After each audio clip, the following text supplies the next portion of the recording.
Oh, good. We're actually recording this time. We're back. It's actually happening, considering all the technical shenanigans that has happened over the past 30 minutes to get here. You have no idea, folks, listening to this, watching this, you have no idea how long it took to get this here. We had about 5 minutes in the can. We realized this is not going to work. No, the technical side of things is always so fun, Yes. when internet is acting weird or things aren't recording properly. So you start over and you do the whole thing all over again. You get a chance to do a redo. It's almost like you can time travel back to the beginning and try it again. Is our box bigger on the inside? Our box is always bigger on the inside.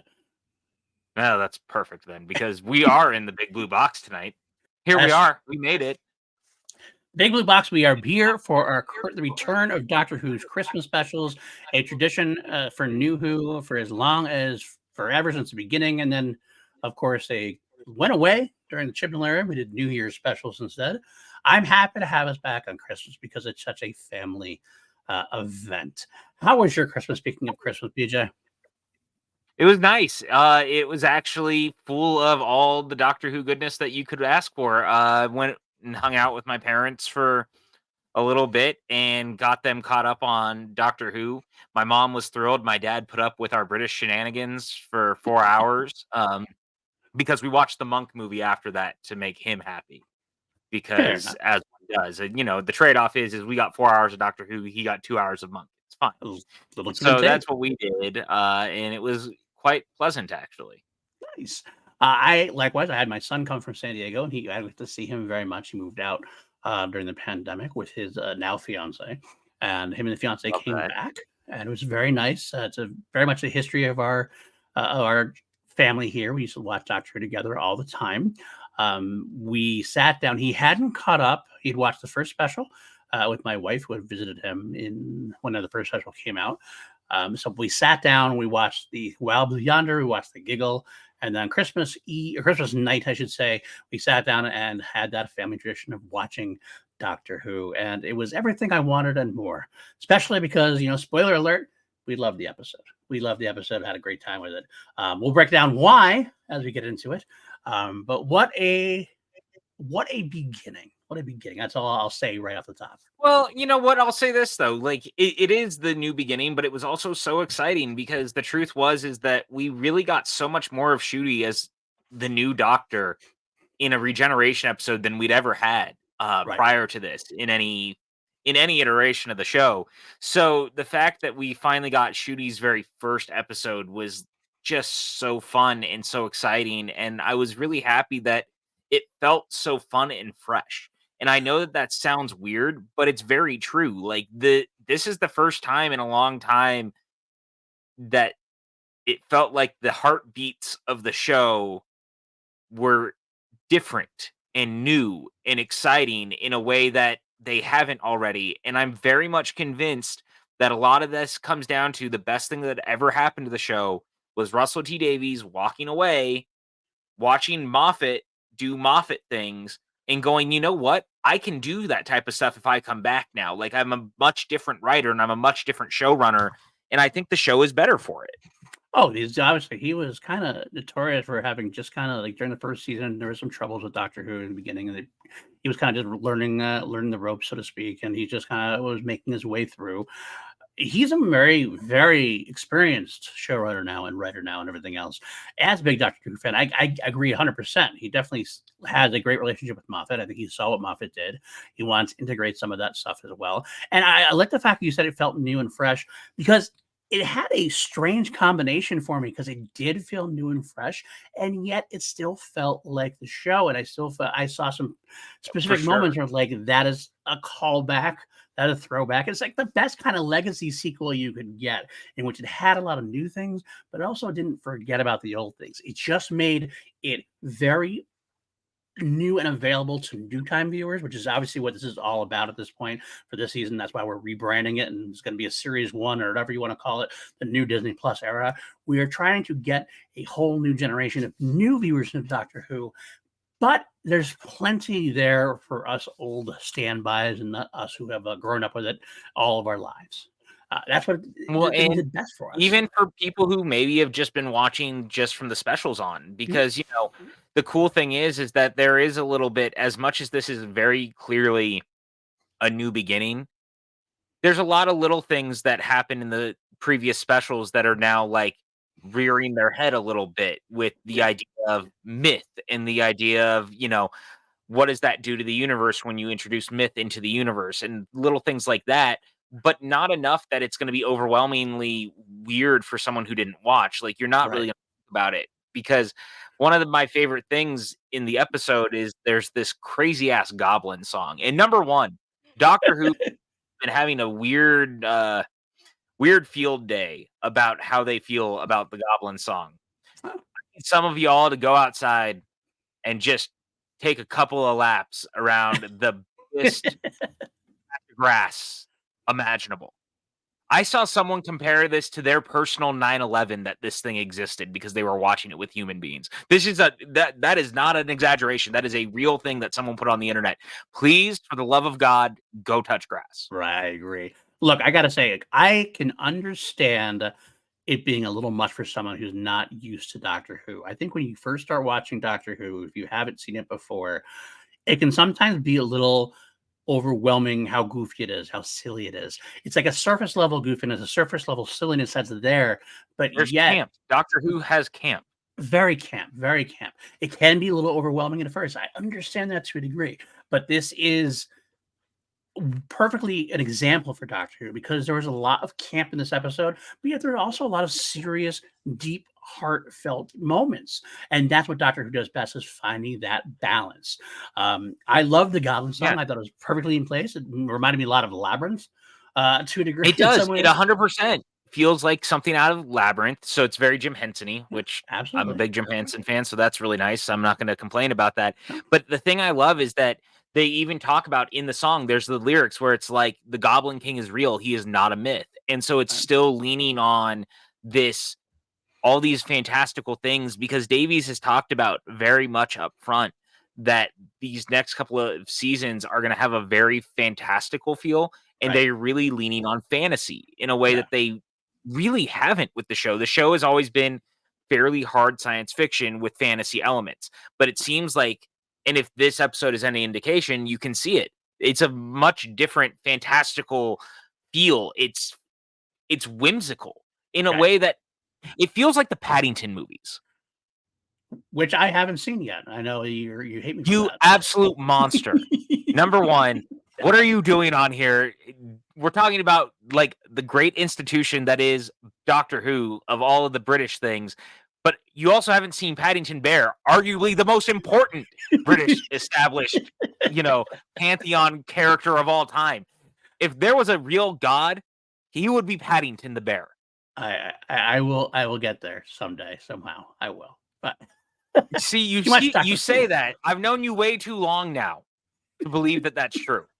It's in my If queue. you I haven't just have a watched long the Bear queue. movie by now, when am I gonna believe that you're actually gonna watch it? I'm gonna surprise you one day. I'll just drop it in there, and all of a sudden, I'll be like, "Hey, guess what? I watched Paddington 1 and 2." I'll wait for the moment where you've forgotten that I've not seen it, I just and want then it I'll find out. noted that my wonderful and amazing girlfriend, who is a lot more, less media savvy than you and I when it comes to movies, has seen the Paddington movies and you haven't. Well, because you forced her to. Let's be honest. Well, I mean, I'm not gonna say forced. It was, "Hey, do you wanna watch the cute movie with the talking bear?" Well, no, what I mean by forced is that on her own, she probably not wouldn't have come to it. Is what I'm And saying. well, I mean, she loves stuff like that, so I think eventually she would have gotten to it. I Okay. was just the catalyst because I also want to take her to see Wonka, and I was like, "You should watch the other things that Paul King has done." There you go. That's fair. That's absolutely fair. Um, well, this is not a Paddington podcast. It's a Doctor Who It podcast. could Let's be a jump back. Paddington podcast. If you want to show on PLD Project that's about Paddington, I know you know my number. We'll make it work. Whoever you want to guess, so it's not me yet, but someday, But maybe no, someday. I do mean though, this show does feel like Paddington. At least this episode has that same very just like whimsically wonderful fun feel. It's the thing that the first two Harry Potter movies are really chock full of. Like, if Mhm. you've seen those, that's what the church on Ruby Road feels like. Like, Yeah, it's a you know what? different thing. I want to throw that in there right quick. I want to say that this is let's talk about Ncuti Gatwa's performance overall. We're gonna Oh get my into like god. the we're gonna get into the breaking down of everything that happened, but let's talk about overall stuff. He really introduced himself as a doctor in a way that very few doctors have. And what I love about him specifically, most people know out there if you've listened to us a few times that Peter Capaldi was my favorite doctor. I know Matt Smith is yours. Yeah, It felt like a long time since we really saw a doctor who was out the gate. excited, excited about being the doctor, excited about like he learned things this episode, and every time he learned something, he was like so excited that he learned something new.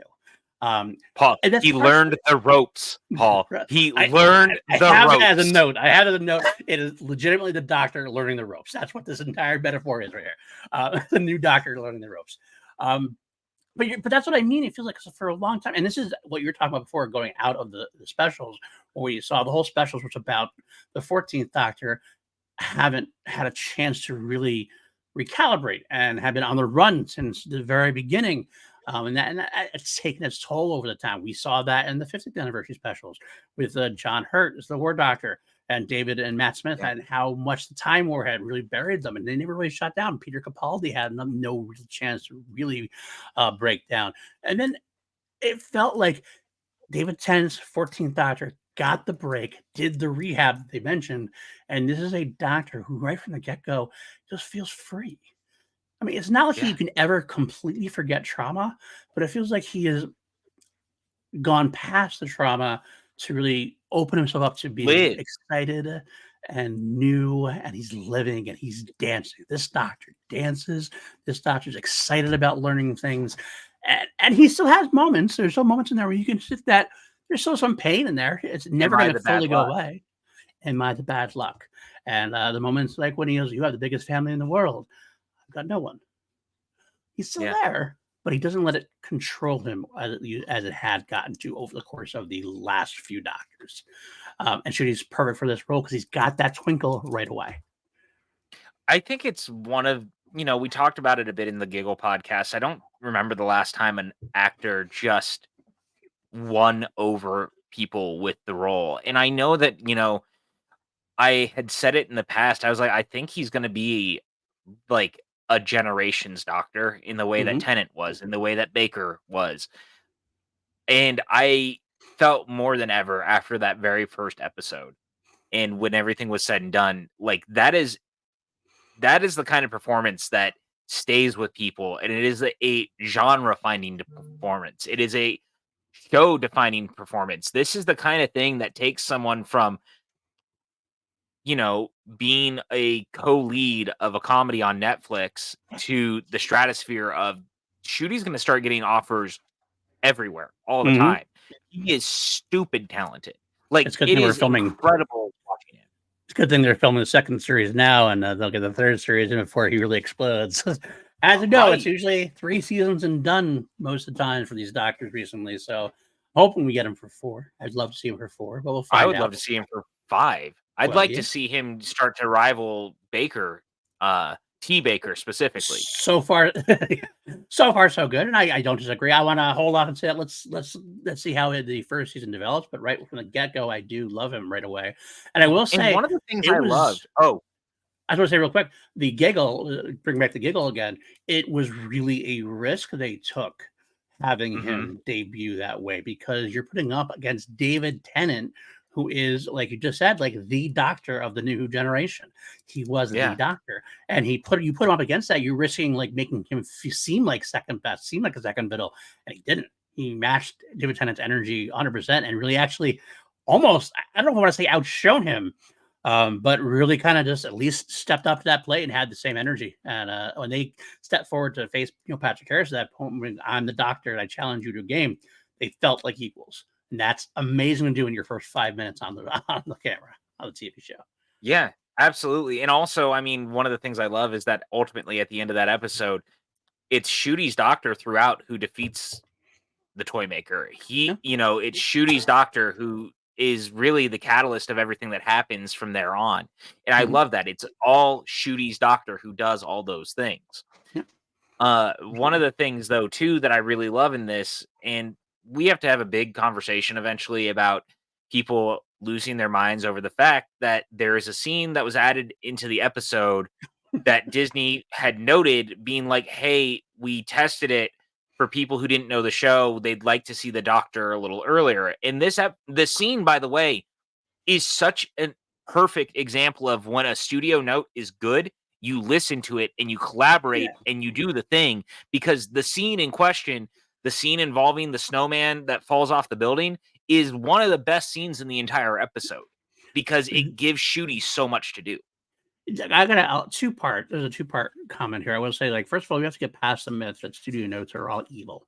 That's not Yes, necessarily correct. the case. I mean, it's always been the vilification of them all. It's been, oh, studio interfered, studio interfered. Oh, Disney's going to interfere. Disney is paying a lot of money. They have the right to say, hey, this is what we saw. What do you think? RTD has full control, and he has said at one point that he rejected some notes that they gave, but he's also smart enough to go, you know what? That one kind of makes sense. I can see where their point is. Let's see if it works. And he made it work. It's kind of actually reminds me of, we've talked about it before, Jay and Silent Bob reboot, the Ben Affleck scene, Yeah. which was added much later on and became probably my favorite scene in the whole movie. This snowman sequence was a very much, it showed Doctor Who. It was a very Doctor Who scene added. Yes. Whereas the first like beginning part, I could say something like kind of like it was a lot new Who. This actually reminded me more of classic Who, and I think it was added. It was necessary to add that to the mix. I mean, at that point, that whole segment, he seemed very McGannish to me to a degree. That whole Yes, sequence I of was gonna say it's 100% very Eighth Doctory, and yeah, that's what I love. Is mhm, that one thing Shooty has been very good at? Is you can tell that Shooty is a fan yeah, because Shooty, if you have, I think we've talked about it before. Shooty very much wanted to be the Doctor or Willy Wonka. Like that was something that he had told his agent very early on. He mhm, landed the role of the Doctor, and you can tell he's a super fan.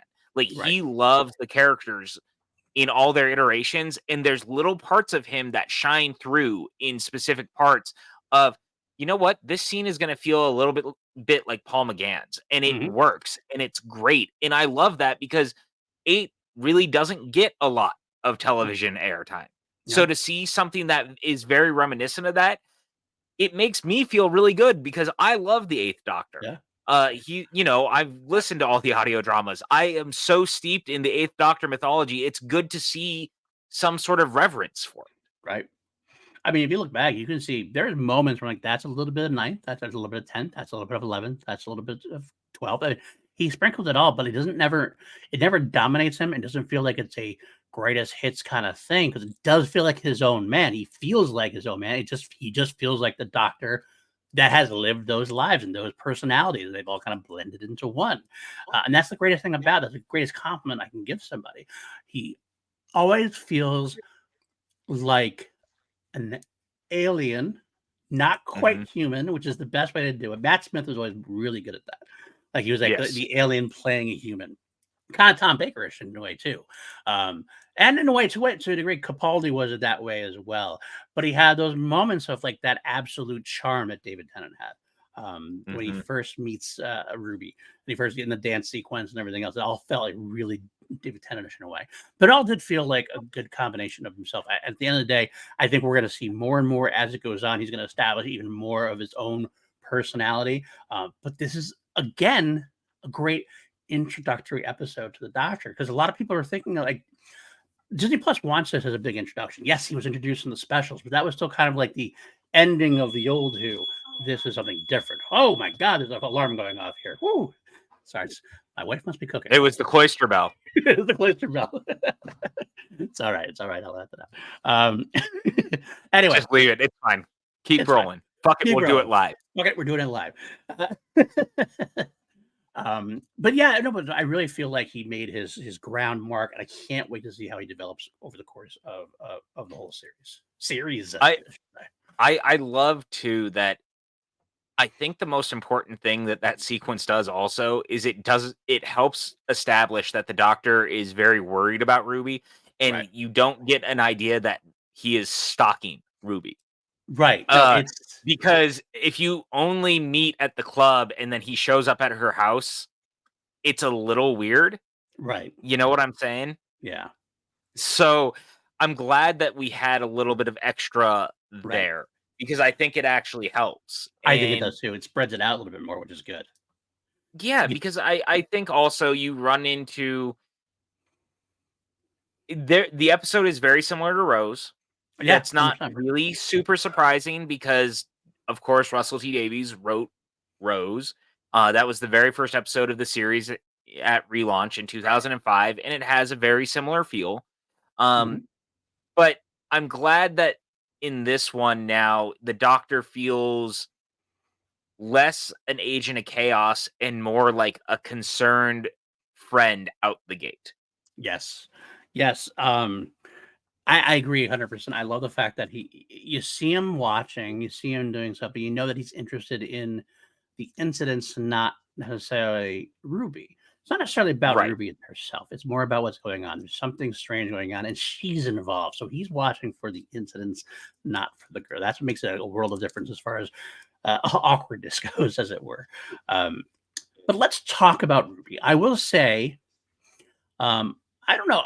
Ruby hasn't 100% sold me yet. I'm interested to see how I think she had a solid debut. But as far as other companions go, I can't say that I'm like, I love this Ruby. I love this. I do like their chemistry together so far. I'm interested to see where Ruby goes from here. Um, I'm just not 100% sold. I know you loved her more than I did. So I let me did. hear it from you. What your Uh, thoughts I were. think a part of it is I think that there's a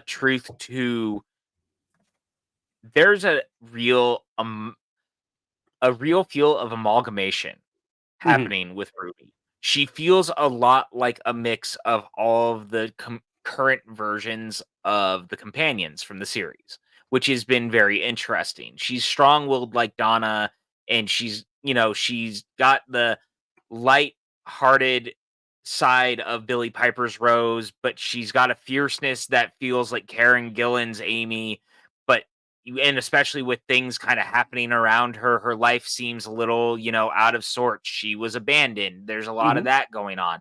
But there's also a little bit of the Clara. There's a mystery of this character and a lot of how is it all intertwined? Is it intertwined with the doctor's life? Is the doctor intertwined in hers? Like, what is it exactly? But it's because of her performance that it really sells me. And I think that the chemistry between her and Ncuti is so good that I'm already buying into the character full stop.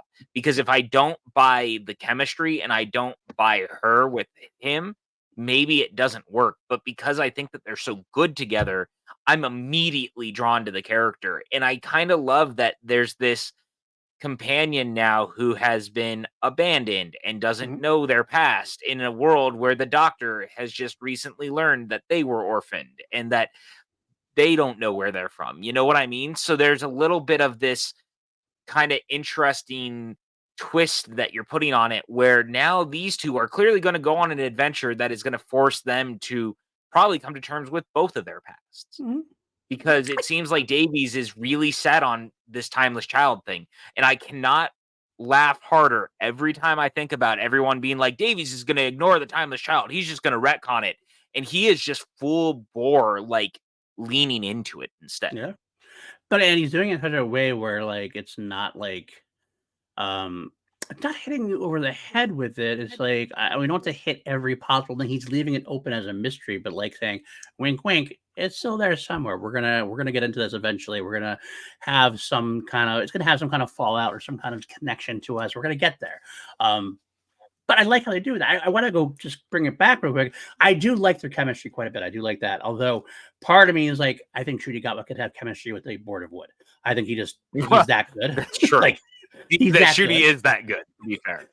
So that's why I get, and then that's where I'm entirely sure I'm sold on Ruby quite yet. I did not like her. She kind of seemed like a little, here's a companion kind of thing, like a paint by numbers companion so far. That is only the first episode, though. I feel like this is something that could develop as the series goes on. I get to see more personality because this was more about.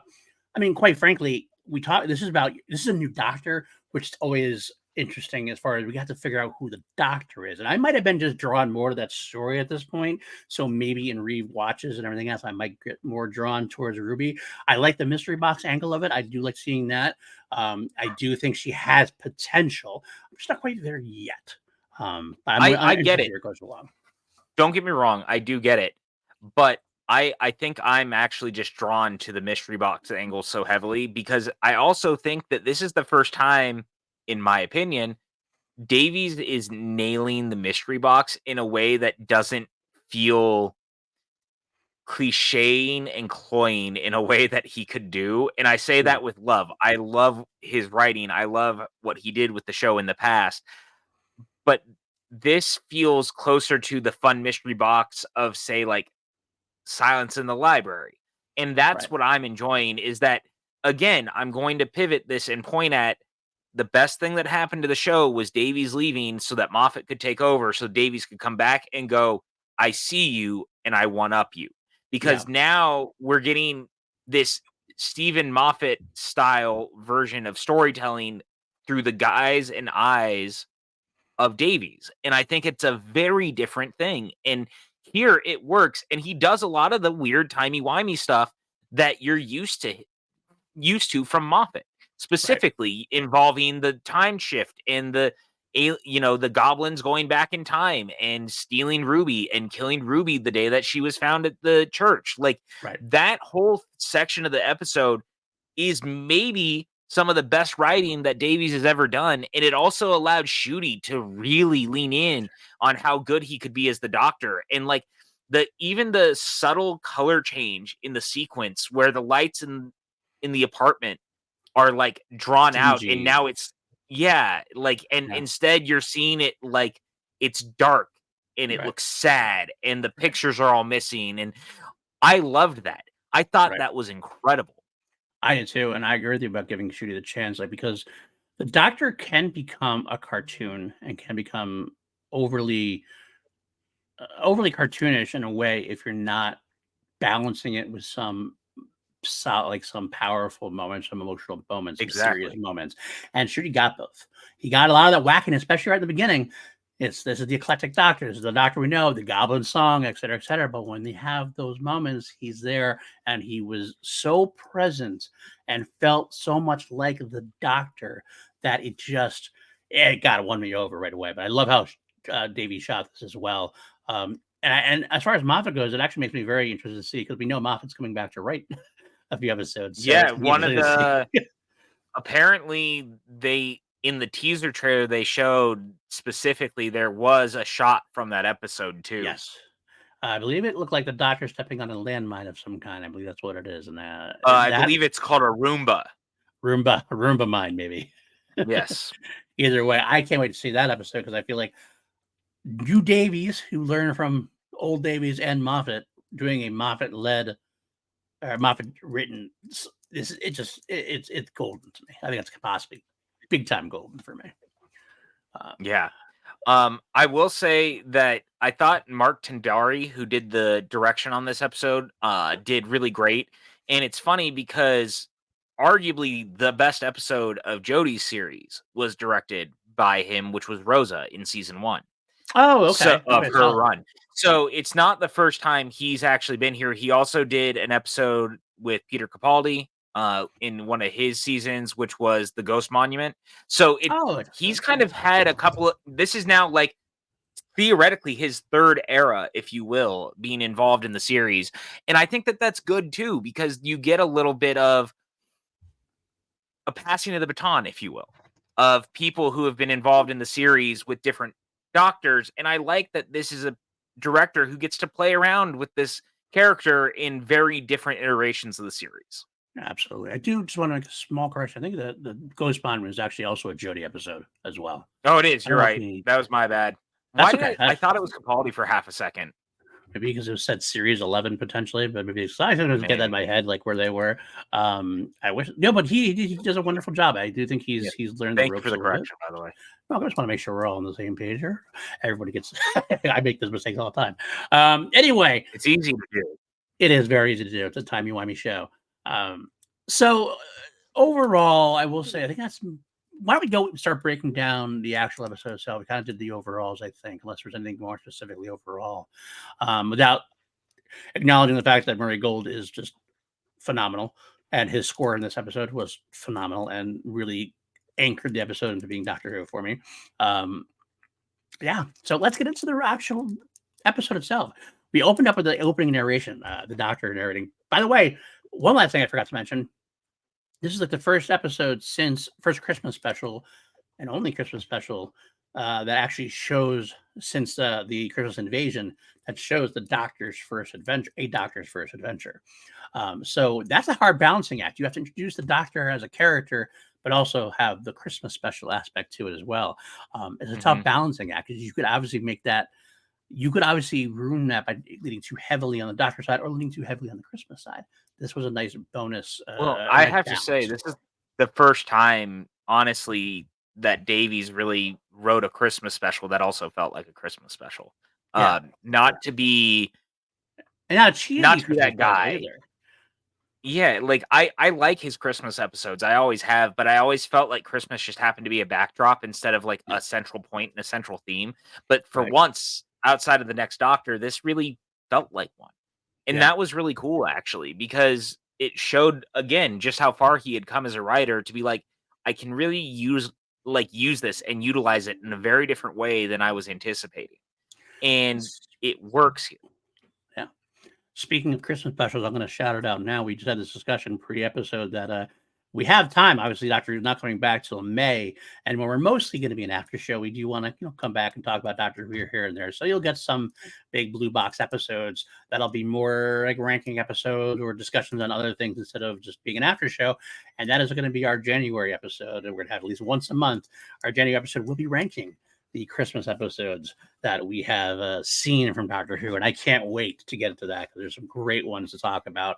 I'm interested to see where some of them fall for you. I feel like we're going to have some differences, and I can't wait to discuss our differences there. But yeah, let's get into it. Then we have the opening narration. I like the fact that it starts right away with Ncuti narrating the episode. It just you might as well get it right off the top of the gate, right out the gate. Get his voice in there. It's a serious voice. It's a serious moment, but it's kind of a magical opening. It lets us know right away. Fairy tale, fantastical, and there's something going on. You got that Ncuti got a phase where he's just kind of like The worried or sad so crying emotional. Shooty. I need them not to show Shooty crying because it just makes me sad. It's It heartbreaking. does. It just makes me sad. I It's know. heartbreaking. He's too whimsical and too nice. But that's exactly what you need. He has those heavy moments, and right from the get go, you're like, okay, this is where we are now. So we break forward. We get to see Ruby on the show talking to Davina McCall, who is actually a UK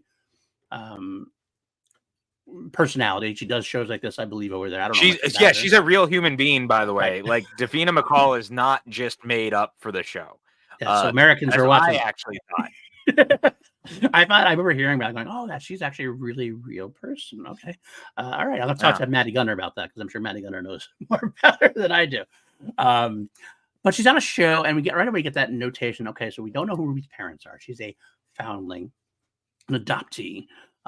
And so that's the mystery set up right away. But it's done, like you mentioned, it's done in such a style that it doesn't appear to be, I don't want to say special, but sometimes you could be heavy-handed over and like ham-fisted about, oh, this is the mystery. Who is she? No, this is just kind of put forth as in like we don't know who her parents are. She doesn't know who her parents are. Will it come into play later on? Maybe. But it's a nice way to introduce us to the character and where she is at the moment, I thought. I mean, I agree. And it also helps that they started the episode with the shot of her mother leaving her or her father. Right. We assume it's the mother, of course, but someone drops her off. And I'm so curious because they kind of show the face a little bit, but not really. I am so curious who it's going to end up being because that reveal is going to be happening. Oh, It just absolutely. is. It is going to be dealt with. And I think it's And funny though that also, we all assume is because it's the big assumption out there that's just her mother dropping us off because that's what they're telling us. But as you yeah, know, the doctor lies. Not necessarily the doctor in this case, but Doctor Who sometimes lies, lets you think something yes. that's not actually accurate. So I don't know. Find out. I will say though, I am here for Russell T Davies deciding he wanted to do Gremlins meets Labyrinth. I Because had that that in is my what notes this too. episode also is. I like it's gremlins, critters, it's all those kind of little Yeah, I little mean, devils. the little goblins that are causing all the accidents, and the fact that one happens right at the beginning during this TV interview with Davina McCall, but I love the way it's done, and just like the giggling, maniacal laughter that the goblins have every time they do something is my favorite thing in the entire world. It just fills me with so much joy. So much joy. I love me some goblins in that case. I love the fantasy aspect. You mentioned it before, how we're bringing the fantasy back to Doctor, or not necessarily back, but we're actually going to lean in that direction. And after 60 years, it's nice to introduce something different. It's not like Doctor Who's never had fantastical stuff before. It's been there before, but this is nice that we're going to lean into it. Might as well lean into goblins right away. It's a great beginning, great moment. Let's just know right away something's going on. Actually, in a way, funny enough, it also kind of reminded me a little bit of the adipose to a degree. So there's another throwback to some classic Donna Doctor Who are there for Russell T Mhm. Davies as well. He likes the little creatures, I guess. So, but yeah, so then we jump to the Christmas dancing scene, which you mentioned. Great way to introduce the characters together. It's not creepily done like it could have been. But you also like seeing the Doctor enjoying himself. No real worries. He's just, if they look a little Dancing. like Matt Smith, like Matt Smith in the the giraffe, Yeah, but much during the better. draft at the wedding. But much better than Matt Smith dancing. I think Ncuti is a better dancer than Matt Smith potentially. I think Matt Smith would probably say that too. He's got some great rhythm. But I do like the introduction. I like that it's a great introduction between the two characters. They could have gone the. I almost felt like RTD could have gone the. We're going to repeat the Rose situation, put them right in the middle of something right away, because that's something that happens in Doctor Who a lot of times. Companions get thrown in because there's something major going on. I actually liked Yeah, it I as a mean, subtle Amy's a mini perfect kind of thing. example of that. 100% from right from the get go. I like the fact that we don't have that with this. It's kind of more of a slow burn. Doctor knows Mhm. something's going on, but she has no idea yet. No, I think that's better too, because it also plays into the luck factor of it all, right?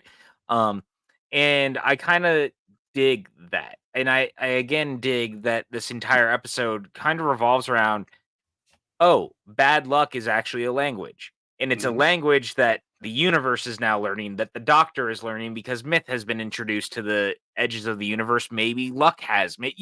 There's a lot of interesting ideas at play right now, Mhm. thanks to what happened during Wild Blue Yonder.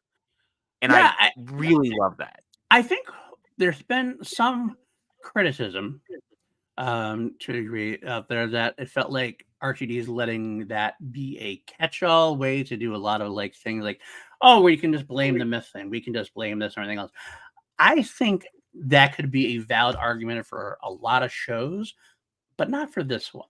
Because in No. my mind, this show is so timey-wimey, so continuity adjacent, so mixing up canons and stuff. Like, if you allow yourself any out, it works pretty much. You can Yeah. always blame them and let it go. So this is the kind of show it works in. So I mean that's your, if you have a problem with it, Well, each has their own problem with it. But but it's for me, also it works. Doctor Who.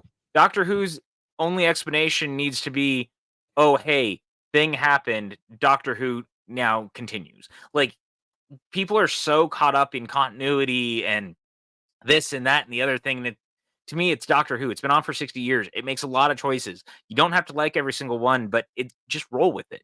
You Right. will eventually land into a place that you probably enjoy it again. Just Yeah. give it time. That is actually, and that's not something that you can say for a lot of shows. A lot of shows will, quote unquote, jump the shark, and you never enjoy it again. You're like, never quite gets back. Doctor Who just Damn kind you, of just rolls. Fonzie. Exactly. Doctor Who just kind of rules with things and keeps kind of going. Eventually, you'll get Did back there. I don't think I told you this. Actually, tangent, side quest, if you will, to our podcast. But this directly refers to what we were just talking about. I had to explain to my dad on Christmas what jumping the shark meant. Really? He, for some reason, had gone his entire life not knowing the term jumping the shark and all of the information that goes with that. And he apparently had no idea that Fonzie jumped a shark in Happy Days and that that's where that came from. Wow. I thought that was kind of a wow. That's impressive. Very Right? impressive. I Okay. thought that was just such common knowledge that everyone knew it. So it Yeah, was I a think so weird too. thing to have to explain that, "Oh, hey, by the way, this is where that comes from," because my mom had brought up the term jumping the shark during Christmas dinner, and he was so confused. He did not understand what that meant. Right. Interesting. Oh, fair enough. I guess good. You're still teaching your parents after all these years. Nice to be able to you learn from your parents Oh, to they pay let it the back. television teach me a lot, so, the least I could do is throw it back to them. Fair. Yeah, regurgitate your education. Fair enough. Fair enough. Okay, so we talked about the Disney scene added before, and again, I like that scene quite a bit. But A let's get in. pram at midnight. He shows the That face, the line read of that is perfect. and his facial expression, like when he opens up the crate and it's just sort of I was shopping. Christmas shopping. I will say that's Yeah. one thing I didn't mention in my shoot to you overall to you. What a face actor. He Yeah. just does so much with his face, whether it's good, bad, horrified, quirky, emotional. It's all done with these great twitches, and like it really draws you in. I loved it so much. That Oh, part. it makes me so happy. Me too. Yeah. Okay. So after that, we get to see Ruby's neighborhood, and I love the music that kind of sets up this neighborhood. It sets up where we are, where we're going to be, who we're going to see. We get introduced to the famous Mrs. Flood, which we will get to. I think we got to save Mrs. Flood to later on, but I will only drop here Mrs. Flood, played by Anita Dobson, wife of Dr. Brian May from Queen. So I really love that. And let me tell you, quite frankly, I'm hoping it leads to a Dr. Brian May appearance on Doctor Who, because if any musician deserves to be on Doctor Who, it's the astrophysicist with the big long curly hair. Who basically almost is a doctor himself, in Brian May. So only if we also get Dolph Lundgren. Dolph Lundgren, huh? Also an astrophysicist, motherfucker. Very true. Okay. All right. Fair enough. I'll take Dolph Lundgren. As long as I get Brian May, I'll definitely take Dolph Lundgren. That I like that my caveat here is Dolph Lundgren needs to be in the TARDIS. Sure. Only on the big blue box, folks. Only on the big blue box. There's not a single other Doctor Who podcast out there who is like, the Doctor needs to travel with Brian May and Dolph Lundgren in an adventure set in like real space time about real space time things. And yet here we are. The Christmas miracle that is the Big Blue Box podcast. Merry Christmas, everyone out there, and all our listeners and viewers. All right, or so happy holidays. I don't know what you celebrate. It could be Life Day. Absolutely, it could be Life Day. Absolutely. So we get introduced to Ruby's family, and I got to say, this was a great introduction to this familial structure.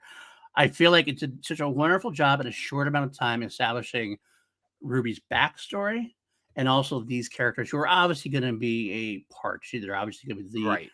Rose's mom or things like that nature, or Rory's dad or whatever. All these things.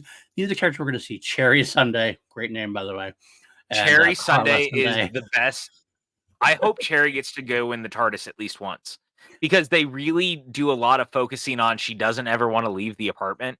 I 100%. Really hope she somehow gets stuck in the TARDIS and has to leave the apartment. I'm going to pitch this as something that's going to happen. I think we're going to. She's going with Dolph Lundgren? Yes. Yes. I think we're going to get a Charlie in the Chocolate Factory moment. I think that the TARDIS is going to materialize around her in the bed, so she doesn't really have to leave the bed, and the bed goes off traveling, and then she gets out of the bed. I don't hate that. I think it'd be funny as hell. And she'll eventually get up and walk around during that. But I kind of like that angle as well. I do love this character right away, though. I love Cherry. I love Carla. She's had for quite a way. What a warm woman. What a warm, loving, supportive woman, which is something that you don't also get to see a lot of either. A lot of times you get these characters, they have some kind of antagonistic kind of view for your companion, someone who's bumping up against somebody. No, this is a case of they're happy together with their life as they are fostering 33 children so far, loving their lives together, having saved. Carla mentions how Ruby saved her life when they got to keep Ruby for all the year, 20 years or whatever it is at this point. I love this interaction with this family. I think it's going to be a great home base for Ruby to come home to during the run. It was such a nice change of pace, because we got so many companions throughout the series who have like abrasive mothers, or abrasive parental types. Because I mean, we just had it again with Donna, right? Hmm. In So there was all of that in hers. Rose and her mom had a lot of back and forth. Like Martha they and her got mom. along, but there was definitely, yeah. And then Martha's mom was awful. Like so, we've had this history of like very, I would say almost toxic relationships of the Yeah, companions with people in their lives. And so it was kind of nice to have one that was actually just completely enjoying them. supportive. She didn't have to leave. Like Yeah, the doctor runs into her life, but if yeah, she had decided to stay, I wouldn't have blamed her because they look happy together. yeah. They're very happy together. She has, of course, a sadness of not being able to find her mom. As she gets the call later from Davina McCall saying they couldn't find her mom. Obviously, that's a little bit more into that mystery box, as we're gonna see. So that gives her a little bit of wanting to find something, that because I think every companion has to have some yearning for adventure or some reason to yearn for adventure. Rose had kind of like that. I'm living out a boring life at a shop, kind of thing. Martha, being the doctor, kind of really had it. I'm excited to learn the scientific stuff and everything. I like the science aspect, science fiction aspect of it. Um, it always feel like they have some reason that they need to go away with the doctor. And so Ruby has that moment of like, she doesn't know where she came from. She wants that adventure to find that kind of situation. But it's not leaving Yeah, the but I family don't with think their she life. thought that a baby being kidnapped would ultimately be the thing that spurs this No, quest. But no, not a at bunch all. of baby stealing goblins decided that Ruby needs an adventure. Absolutely. Um, and what a great moment there. We get the first introduction to the goblin, not the first introduction, but the Did you goblins are just taking the hiss at baby. me? It's just me. I've not had a problem with that. I love that. I love the fact that she stands right up to the goblins right away without having to worry about it. This is someone who has dealt with like adventure. She's dealt with like stuff her whole life. This is not going to shake her. She's not exactly someone who gets shook. You can tell right away. She's someone No. who just stands up to what's going on and goes, "Okay, this is happening. Let's deal with it." It was a great moment. It was perfect. I thought it was just so earned and so fun, and it really landed for me. And again, this is just kind of how I feel with this entire season so far. Is I've been enjoying watching these 4 episodes and just little character moments like that. And this one really stood out. There's nothing weird about being in a situation and not knowing how to handle it and being sarcastic about it. I don't know Right. why people got so weird about it. It I know. just makes sense. And great, after that, also her just jumping up, she told her mom she's gonna take care of the baby. I'm gonna go and find the baby.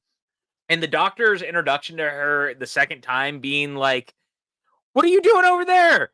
Well, I saw the ladder and I climbed on it. Who just sees a ladder and climbs on it? Like that whole interaction while he's running alongside her, hopping over things is incredible. It's And just it's perfect. And again, shooty aces. so doctor. And Yeah. I almost feel like at one point in the draft, this was our introduction to the doctor. I kind of feel like we didn't get like some of the stuff before. I think at one point in the draft, this exact moment was been the first time we see Shooty. And what a great introduction it would have been, even without it. If we hadn't got this was, it would have worked perfectly. It would have been like right away. Yes, there's my doctor. Let's see this go. Um, wow, I agree 100% though. The way he runs through, he jumps on board, and then you get the gloves. I love inventor doctor. We got the intelligent Yeah. gloves, the Mission Impossible gloves, if That you will. Uh, that felt very third doctory.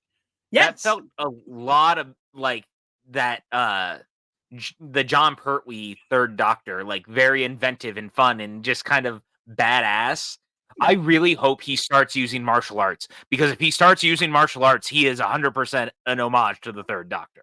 Well, I remember reading interviews which he mentioned that he loved John Pertwee. That was one of his favorite Yeah. doctors. He mentioned he got a lot of his flair from and everything else.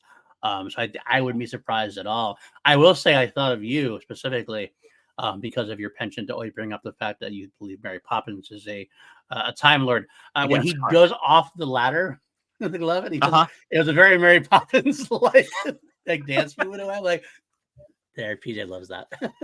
Oh, PJ does love that because once again, I will reiterate, Mary Poppins is clearly a Time Lord. She is a renegade Time Lord that escaped the Time War and is doing doctory type things on Earth, and the Doctor just doesn't know, except maybe the Unbound Doctor knows because David Maybe. Warner is in Mary Poppins Returns. That's true. That is true.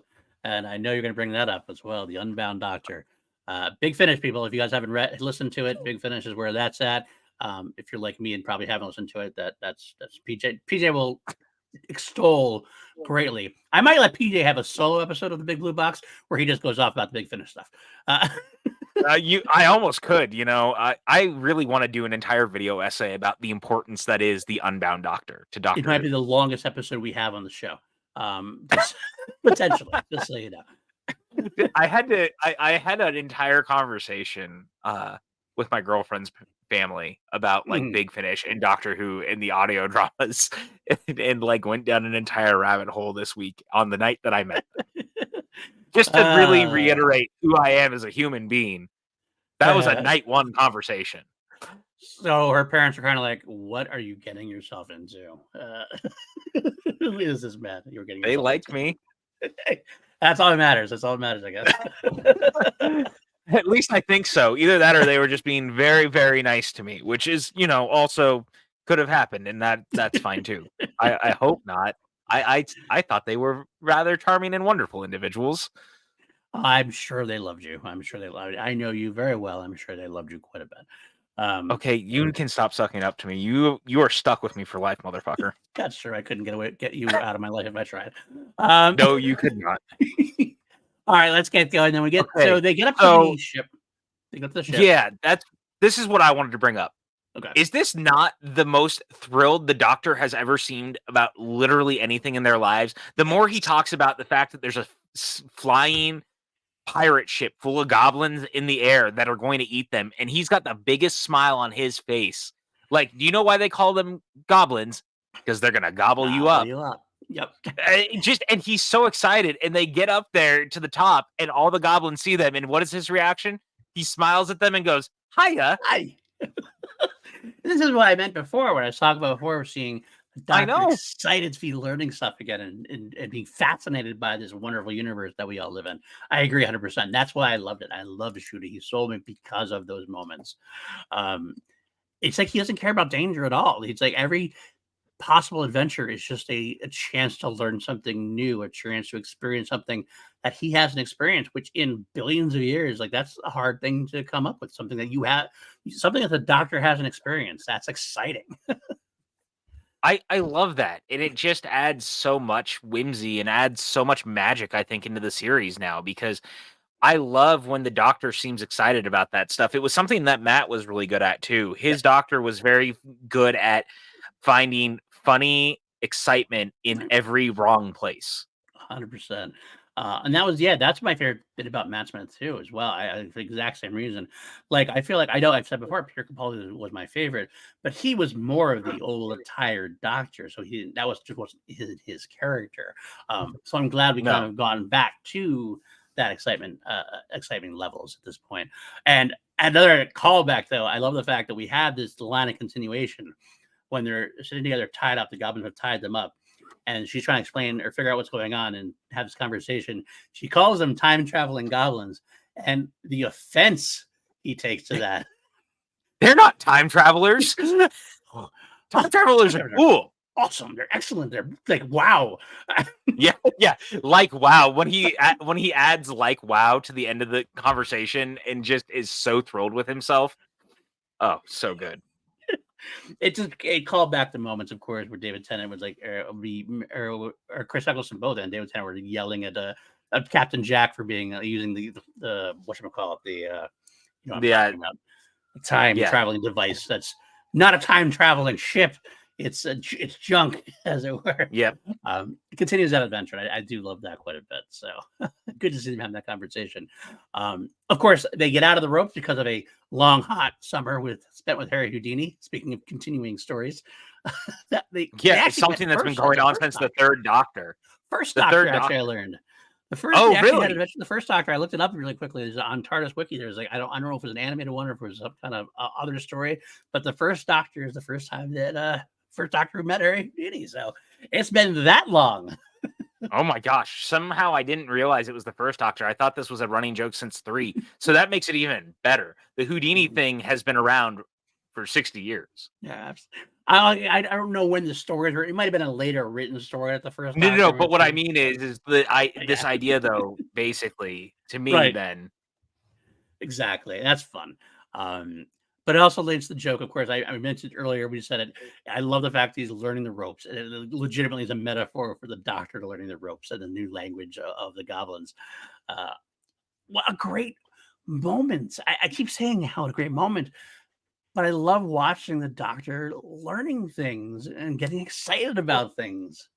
and it again, I That's think it goes to show just how good Shooty is in the role. Like right. the point blank, that's what it is. If I wasn't enjoying the performance as much, I don't know if I'd enjoy that as much either. You know what I Mhm. mean? Because Shooty has to be able to persuade me to care about this whimsical version of the doctor who is just excited about life all the time, and he just does it every single time, and it's awesome. Yeah, I wonder, like, I think you're spot on. If we didn't get sold on Shooty right away, I feel like this episode could have felt a little off kilter, wouldn't Yeah. have the same impact at all. Um, Now I do wanna mention I wanna go back to the Goblin song that comes up next pretty much. Though I do have one nitpick I wanna air, small one. I kinda wish the Goblin's voice didn't sound like a top 40 singer, like a human top 40 singer. I totally don't blame you, but I just whisked it away in my head as it's the TARDIS Okay, that's an interesting choice. Like a because, translation, same thing? yeah, because the TARDIS translation device is always the thing, so every time we hear things for the most part, it's pretty modern English anyway. So to me, I was like, "Oh, okay, I see now." It's affecting voices now too, is what you're saying. Okay, potentially, Yes. potentially. I kind of want to see that Labyrinth, like kind of like the goblins from Labyrinth type singing away in a way, but it's okay. Again, it's a small nitpick. It's not going to ruin the Okay, episode for me, but like, but I'm gonna be honest with you, when they start salting the baby and they're, like, seasoning her and Ruby is freaking out, she's like, they're seasoning the baby, and the doctor's like, "Isn't this great?" And she's like, "No, they're gonna eat the baby, like, stop being excited about this." And he's like, "Oh, yeah, right, baby." right, right, The amazing. Just, like, so good. Again, Shooty just aces. knocks it out of the park. But then, of course, they fall down, they fall through, and what do? They join the They song because sing Judy's got also. what to sing. Oh, so good. Oh, so good. That was the best part of the Goblin song for me when they started getting involved with it, everything else. Hit it, Janice, and they start rocking out Yeah. into it. It's great. And I It's love great. too that in that we get them singing together. And there was a lot of people, well, how do they know the lyrics? That's part of the entire episode is the coincidence of it all. The Yes. myth of it all. The luck of it all is that they can make that up on the fly as they're there in the ship. That's why it works. And I also never got the argument anyway because I've made up songs on the spot before. It kind of just happens sometimes. You can just do that just to find a quick rhyme. I mean, Yeah. it's not like it's impossible to done. It's not like they wrote It's also like Bach. 30 seconds. Right. It's like a concerto, not like a big long thing. It's like literally like a verse or something that they made up on the spot. It's fine. People, it's okay. Go touch grass. Yeah, please go find the biggest field of grass around you and walk it. All right, so they escape using the songs, using the Mavity gloves, which, by the way, they brought back Mavity, and I was so excited that they're still doing Mavity. Yeah. I'm glad that's continuing. Um, and You we just get know back. that's going to be a problem later. Somehow that's going to come back. It's going to come into play. Somehow he might fix it. Eventually, I think it might get fixed at one point at the end of shoot before Shooty's run is over. He'll go back and fix it somehow. Yeah. So they go back to bring the baby back, and they realize that there's still stuff going on. There's still accidents going on.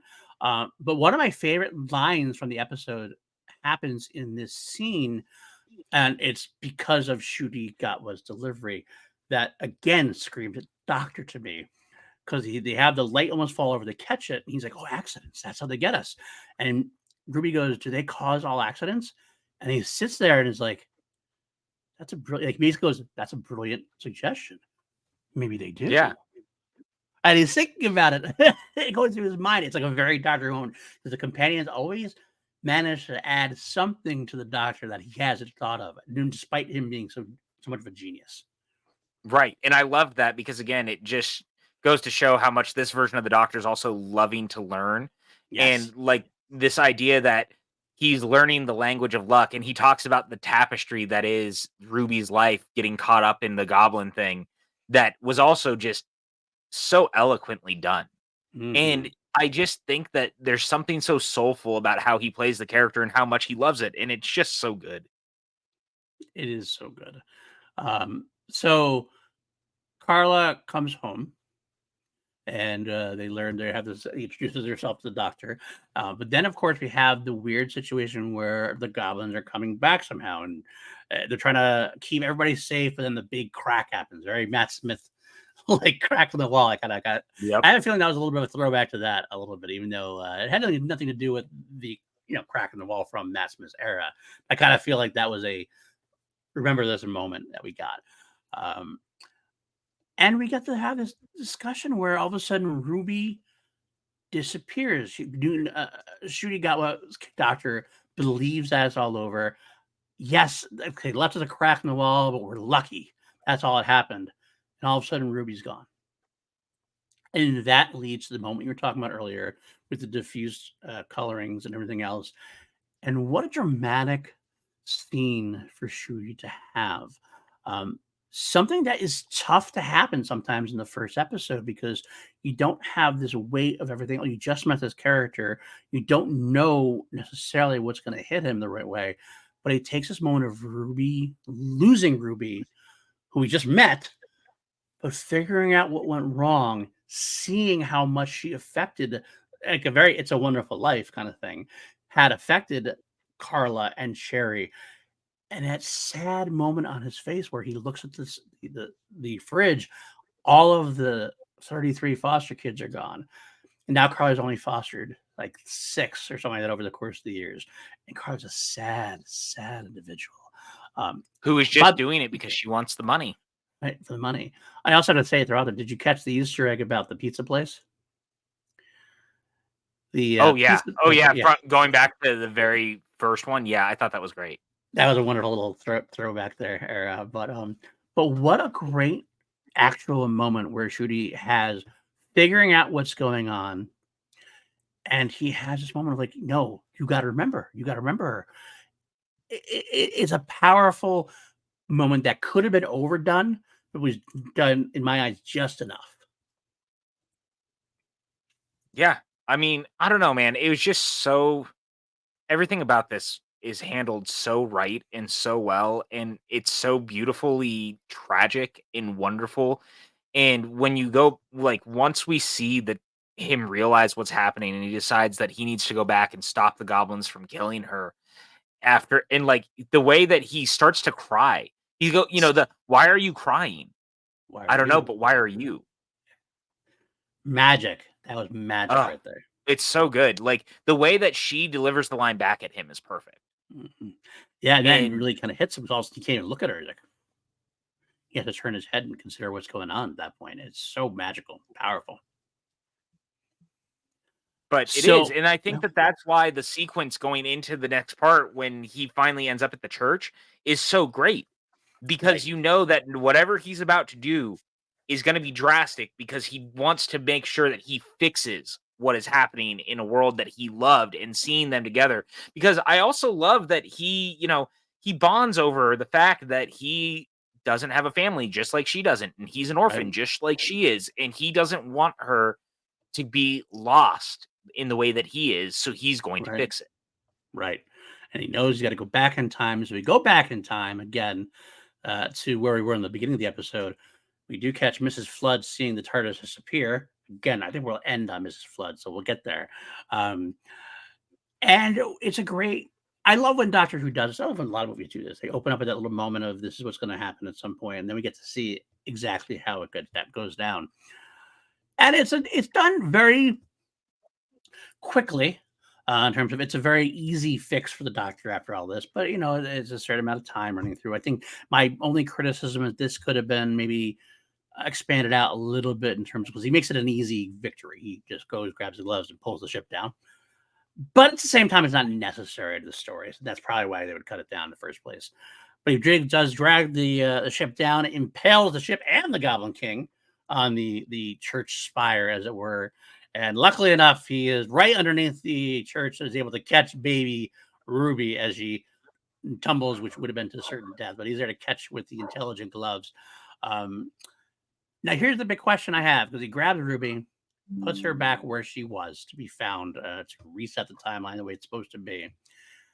He has the moment where he definitely looks at mom and considers going to find out, and then chooses not to. Now, I don't.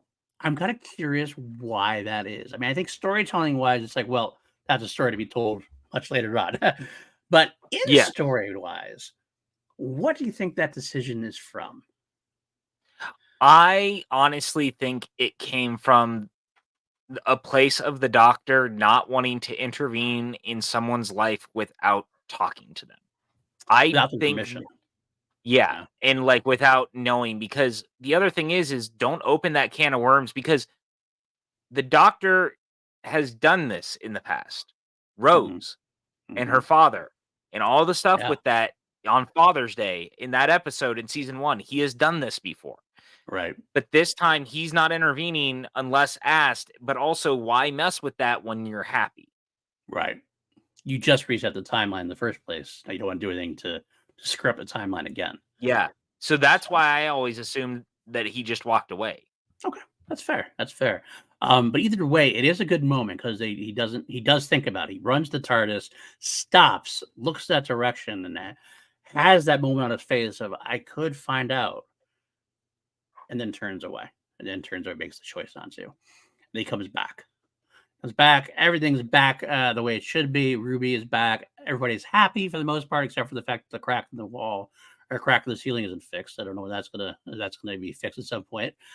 Um, Ncuti goes, saves Davina McCall from certain death. Mhm.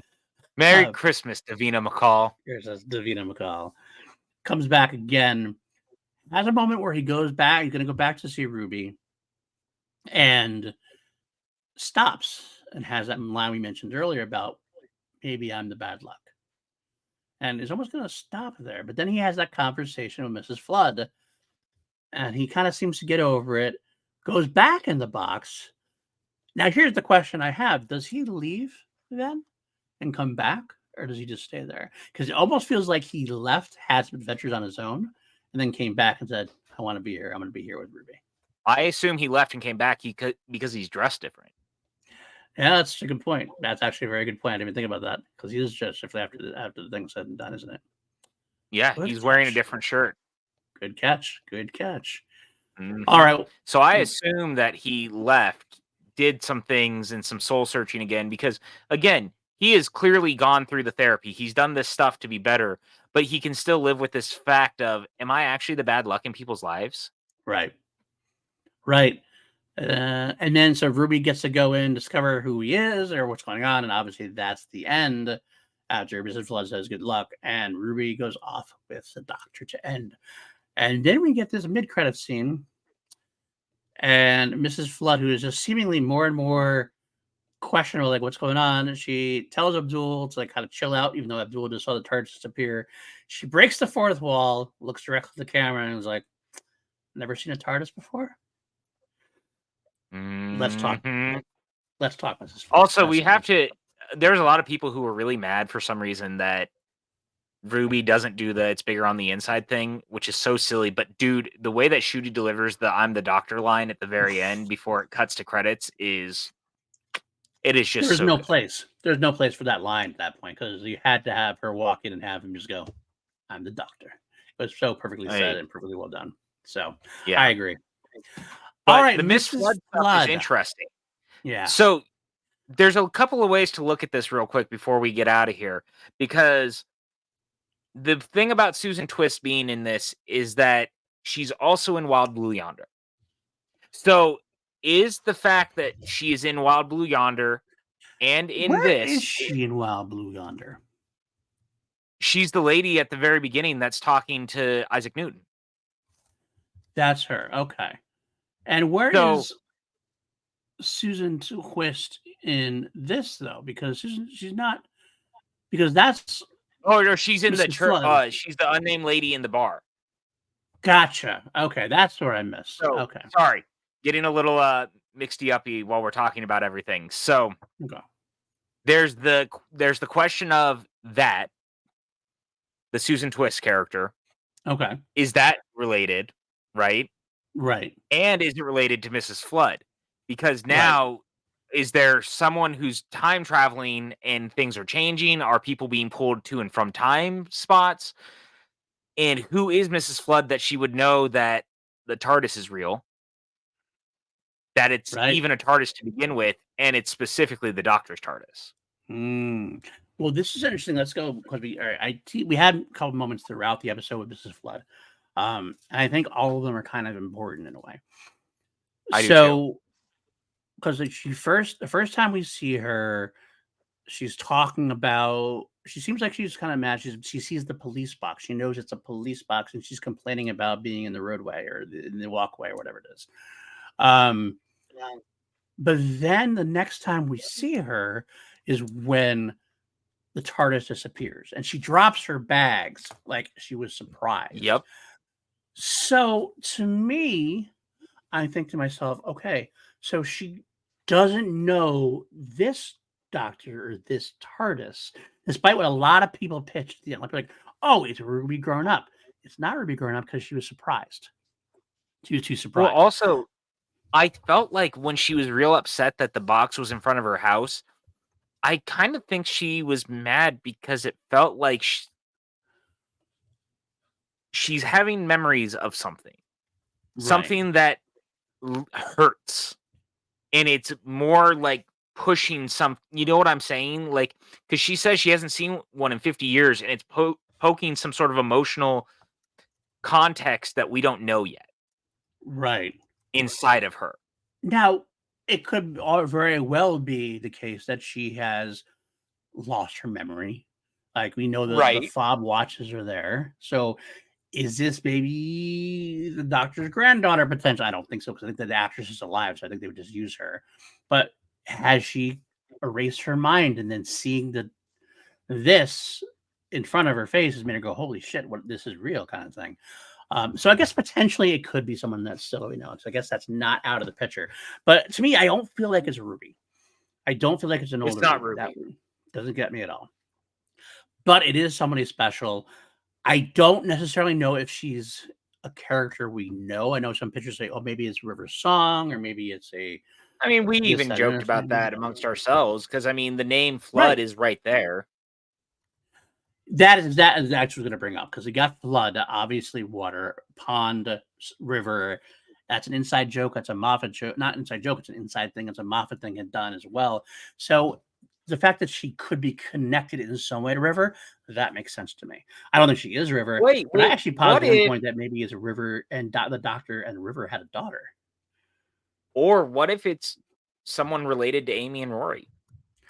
Absolutely could be. I mean, it Um, could genuinely be their grandchild or yeah, child it could absolutely be. Um, I just thrown because back to you the know there's no world that they didn't tell her those stories. Oh, 100%.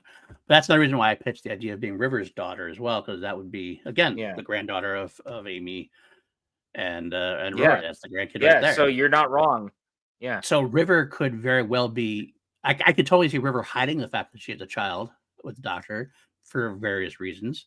So maybe it is related somehow. But either way, she's definitely someone important. She's definitely someone like I know some people are throwing. Well, it might just be a throwaway line. I don't think it's a throwaway line. I No, don't no, think no. Because he does that. because Davies has said that it is someone. Oh, he has. Okay, he has. I missed that. I may have missed Yes. that, to be honest with you. Okay. So I know I've also seen that it's the Ronnie maybe and everything else. I don't feel like The she's a Ronnie villain. is always a running joke at this point. I know. It's always the Ronnie somewhere in there. But I don't think she's villainous at all. I think she's a good character. That's my own thought. I could be wrong, and maybe this is the misdirect that they want us to have and make us think this old happy this older, bubbly character is a good character who's wishing Ruby good luck, and then turn out to be a villain. But I don't buy it. I think she actually is a good character of some kind. What do you think? I think she is 100% not a villain.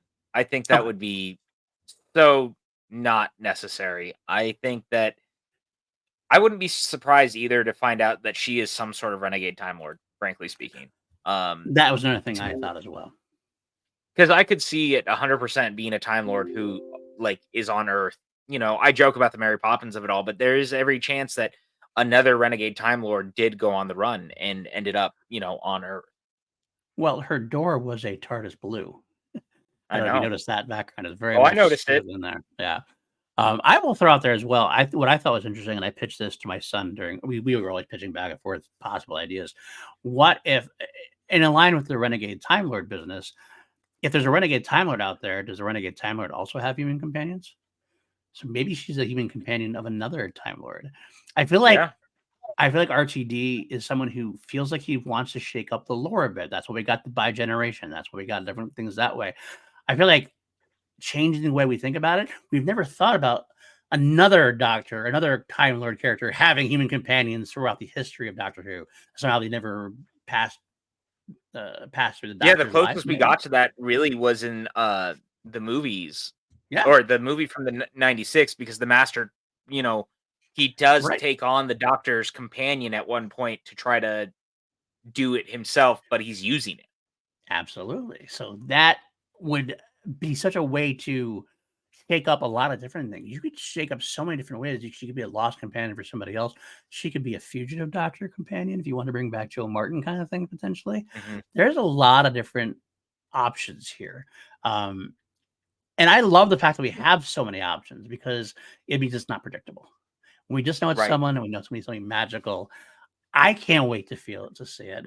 I'm sure we're going to spend the next couple next year or so pitching these ideas till we figure it out. Yeah, Um, and I wonder if we see her again soon. I do. I kind of feel like she's going to be in the series like a couple times. Like I think she's going to Yeah. be dropped a few times. If you remember correctly, like back in when during Donna's season, we had those drip drops of appearances by Rose Yep. before she came back. I think we're going to have stuff like that, like in a different kind of way. You'll have like a couple of Oh, moments where she says absolutely. something, she'll say something that we go, oh, yep, she definitely knows something, or minus us that she's there. And then by the end of the first season, we'll have something big to do with her, whatever it is. That's what I Yep, think. I think that's 100% accurate and 100% where it's headed. Cool. I'm excited. I'm happy for it. I think we are set up in a great place. I think the Doctor and Ruby are going to have great adventures together. I love watching the trailer that came out a couple of days later on, or maybe the day after, whatever it It was. was Either the way, day the of. teaser. It Yeah. happened in May. It's coming back in May. Looks phenomenal. Looks fun. We're getting the Beatles. We're getting Jonathan Groff, who I'm I so can't excited to tell see. you how excited I am that we're getting a Beatles episode, by the way. Yeah. I am over the moon. Like, I almost wish that it had gotten to air in November Mm, just because it was the 60th for the Beatles, it was the 60th for Doctor Who. The right. Beatles put out their final song, like, God, imagine if it had all coalesced in that moment to have it out in November. That would have been pretty cool. That would have been pretty cool. So Yeah. But I I I can't can't wait. wait. A Beatles-centric episode is gonna be fantastic. Yeah, and everything looks great. It looks like different costumes, different fun. It does feel like it feels like it's a great beginning to another great partnership between Disney Plus and BBC and the Doctor and fans new and old. Any last things you want to say about this particular episode or looking forward? I'm very excited to see what comes next. The trailer was really great. The Jonathan Groff episode looks super fun and super fantastic. I'm very curious what we're going to learn about him. He's got to be some sort of time agent, similar to Jack when you Yeah. first met him in season one. Like, Davies is definitely doing a greatest hits of what he's done before, but he's clearly also tweaking those Yes. and like taking something familiar and going a different direction. So it'd be kind of cool if Jonathan Groff was actually like an evil time agent instead of Which like would be a cool. Jack Harkness type, Right. right? So Or I'm even very like a curious to see. more even like a middle ground, like a neutral kind of person also as well. Yeah, Could be one of those bounce back and forth between protagonist and antagonist, kind of like a Hondo Onaka, so to speak, in a way, yeah, type of yeah. character. Which would be great. It'd So be I'm great to see curious that. about that. Looking forward to everything coming up in the next 8 episodes. It Mhm. feels good to have these expectations now of, we know it's in May, we know that we're getting 8 episodes, like, we know what the new Davies era looks like already because we've had 4 episodes. Like, this is the first time we've had 4 episodes in a month in Mhm. so long. Like, it Mhm. feels weird that we are already through them and we have to wait till May, but the fact that we only have to wait until May is such a win, considering Yes. this is the first time in so long we've had this many back to back as it Right. is. It's So back, baby. it is. It's back and it's good. Like, Yeah, and not just good, it's great. And it feels great to be excited. And if you've never watched Doctor Who, like now is such a perfect time. I always jump on say board. that when a doctor regenerates, it's always a good time anyway because Mhm. it's generally speaking a soft enough reset with except you come with a lot of baggage in that. But this for the first time feels so freshly new in a way that it feels so like inconsequentially looking past the past to be what Right, it is right now, that it right, feels like the right time for someone who has never watched Doctor Who to jump in and like take it in and see if you can vibe with it because it feels special. And honestly, I'm glad that there's a new era where I can be like, hey, start here because I always had a hard time telling people to start with Rose because I think season 1 of the original series is so hit and miss. And that agreed. understandably, it was finding its footing. A lot had happened behind the scenes. It was not a perfect first season of television. But now this feels like it's going to be able to pick up a mantle, be 8 episodes and do something really special and really fresh and really new for everyone. And that's so awesome. So I'm really looking forward to seeing where it's going. Yeah, me too. I 100% agree with you. This is the time to jump on board, and maybe you'll go back and I mean, I always push you to go back, especially if you like what you see. Go back and watch the previous Doctors, especially New Who. I get classic Doctor Who can be a bit much for like the younger audience today. It's a totally different time. I know my son did it and actually really loved a lot of it. He actually loves the Trial of the Time Lord with Colin Baker. Oh He yeah, loves a dude, lot of the Trial other of the stuff. Time Lord's great. So he So got into it too. So you can get into them, but at least go back and watch some of the greatest from the New Who and go from there. They're all I know the classics are all on Tubi right now here. I know New Who I believe is HBO on Max has everything Max. else. And then of course the Disney stuff is for this. So I can't argue and I can't tell you enough how exciting it is if you can get once you get past the initial campness of it, which I know is a barrier to some people. I know it. Oh, it And is. I understand. It just And is. that first season, there's a lot of campiness in that first couple episodes. And it's like I tell them like you gotta get past the farting aliens. And so 3 or 4. Yeah. But there's some great, great dramatic moments as well. It's great sci-fi, it's great adventure, it's great family entertainment, it's great horror tunes entertainment at times, And and some phenomenal performances. honestly, if you don't know where to start, if you don't know what episodes to check out, if you just wanna try to vibe with something, find your local Whovian. Like, Mm, you can message Paul and I, you can comment on the video below. If you want help on, like, a place to start or a certain episode because you like certain genres, like, feel free to ask because mm, the truth is that we're not gonna gatekeep people, and most of mm. the time, Whovians won't gatekeep in general.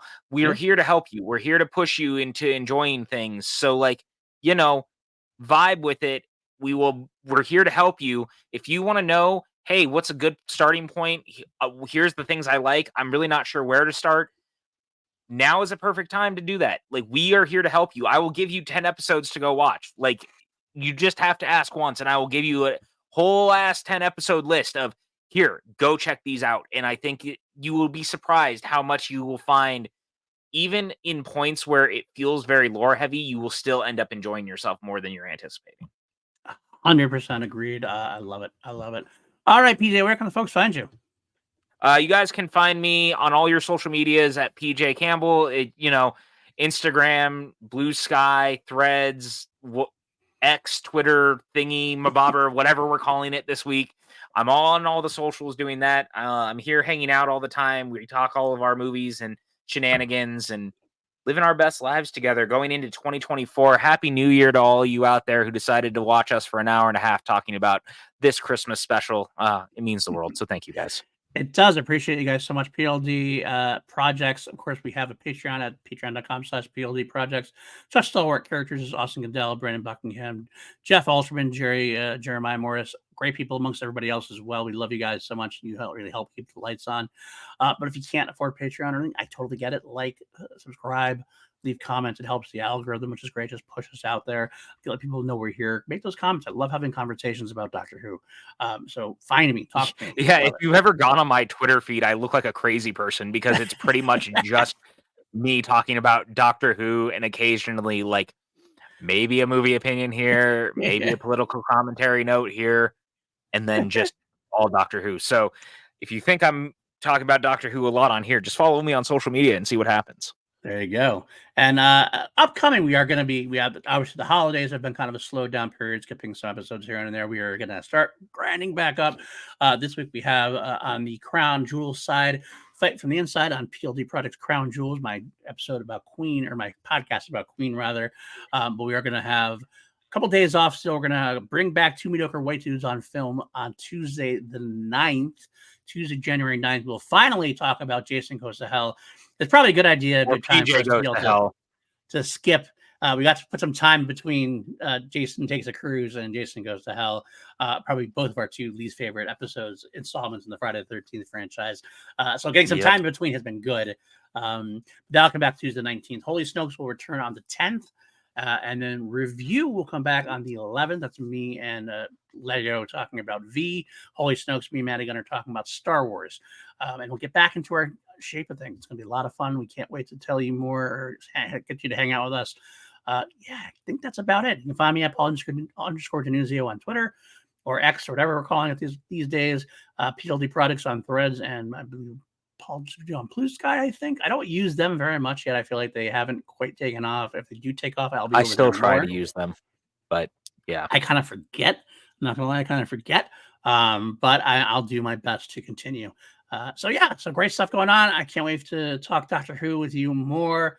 Until next time, of course, stay on that adventure.